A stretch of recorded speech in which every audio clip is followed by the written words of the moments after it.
কি গো? কি হয়েছে? কলের বাটি পড়ে গেছে, যাই পার্বতী বাড়ি থেকে একটু জল নিয়ে আসি গা।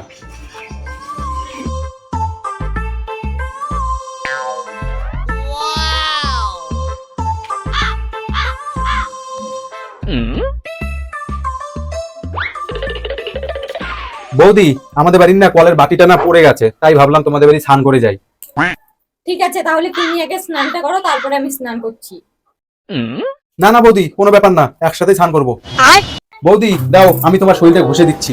না না, তোমার যে বউ। আরে কিছু হবে না, দাও তো। আরে ঠাকুরপো, তুমি কতদিন থেকে স্নান করো বলো তো? তোমার শরীর দিয়ে কেমন ভোকসা পাটা গন্ধ। কি রে, লোকটা কখন গেছে, এখনো আসতেছে না কেন? যাই দেখি গা তো। দেও আগে তোমার শরীরটা ঘষে দিই। বসো, পিঠটা আগে ঘষে দিই।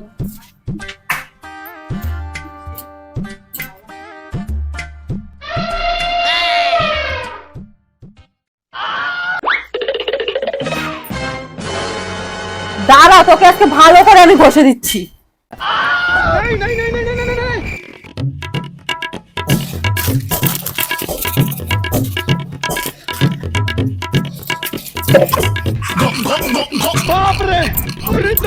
ও বাবা, বাবা গো।